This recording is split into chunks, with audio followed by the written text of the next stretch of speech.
to you to decide where you want to use striking technique. I probably wouldn't strike directly on the elbow joint here, but other than that, there's nowhere else I can really think of.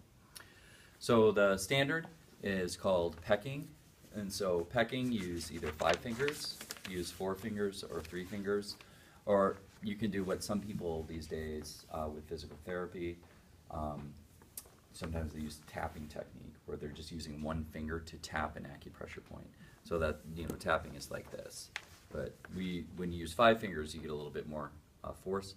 Again, you don't need to hold them tight, like you don't want to be rigid, you just need to keep them together, and the point is here. So you don't want to have your thumb sticking out more, or one of your other fingers sticking out more. You should try to have an even surface with them.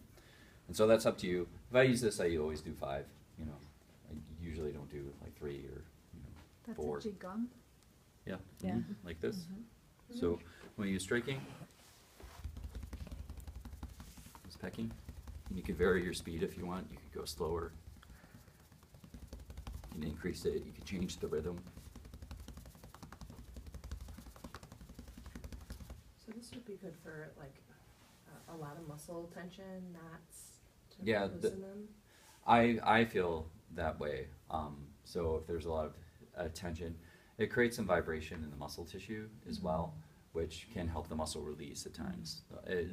It might be a little similar to, I don't know, one of those devices they use that's, what are the thumper like sort of thing, except we're just using our hands.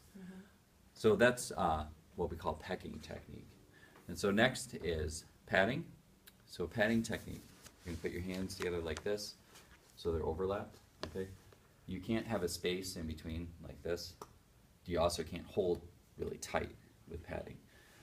What the area of contact is the tip of your pinky here on the ulnar side, and you'll get some of the 4th finger here.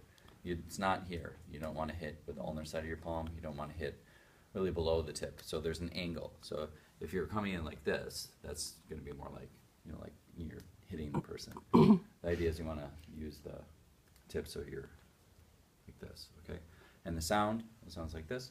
Also, don't squeeze too tight, but not too loose. So it's like this.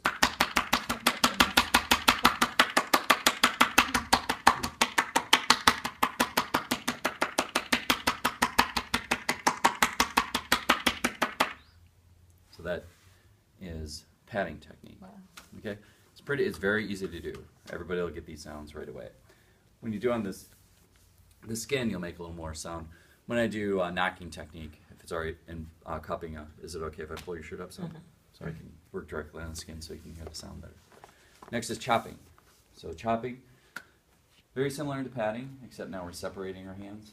So you can do it on the same side, but chopping usually works.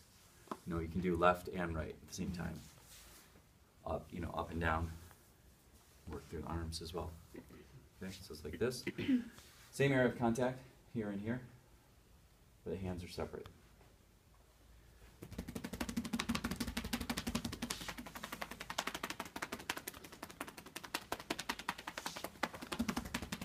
If you're going to move around the table, see, you have to see, you have to, kind of sidestep with your body if you're going to try to work the whole thing. Then that's chopping. The next is knocking.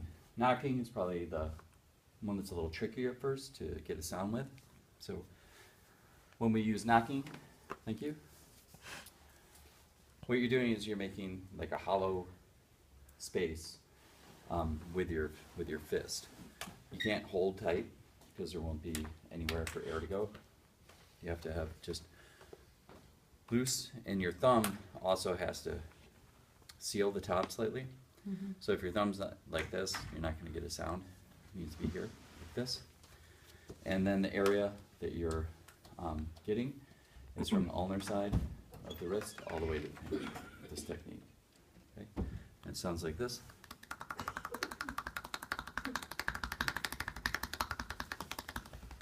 So you don't make as much noise or clothing. You can still get some.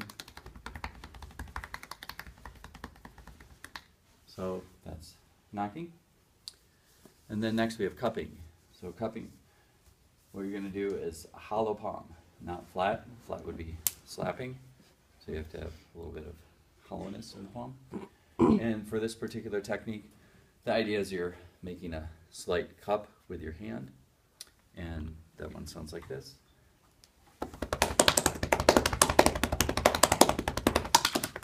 When I go over the glutes with this, I try to go lateral. This is the only one that I feel there's a little boundary issue, you know. So again, keep that in mind. That's like if I'm doing cupping, I'll just move a little lateral, like this. Okay.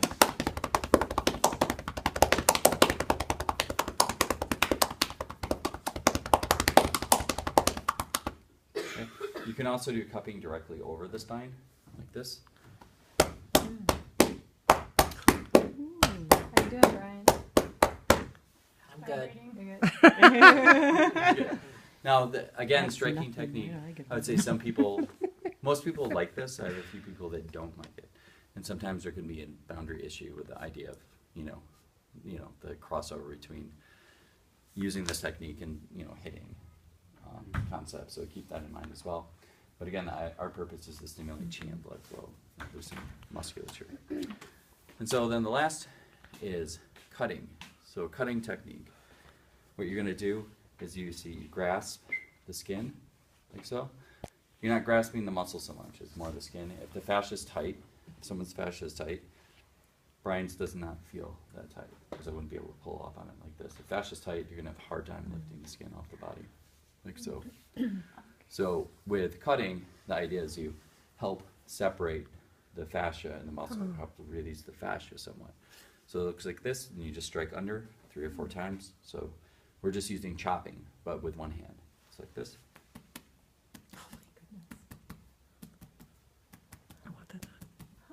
And now we're gonna marinate you after this too. This does not always feel good to people. Some people love like skin rolling, like when we learn rolling. I love that. Some people, love that. Yeah. But for other people, if the fascia is real tight, it's going to feel painful and burning.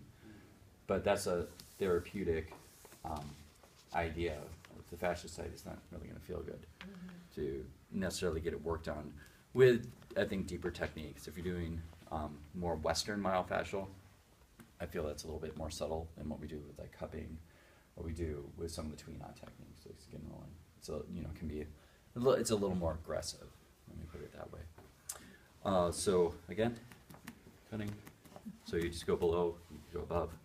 You could use, you can use anywhere on the body, but mostly we use on the back with cutting technique. Would you always do that direction? No, you could go. Oh, I mean, yeah. you could go. Yeah. Okay. Anyway, Okay. You can go 360 degrees Amazing. around it. is that why some people's skin rolling we did learn in Swedish? Is that why some people's skin rolls easier than others? Mhm. Is because their fascia is The fascias tighter? lose their body's more hydrated, yeah. generally speaking. Interesting. So it varies from body to body. Yeah. Everybody has some tight fascia somewhere. Yeah. But some people it's a little more systemic Okay. in their body. Good Okay, to know. thank you. Then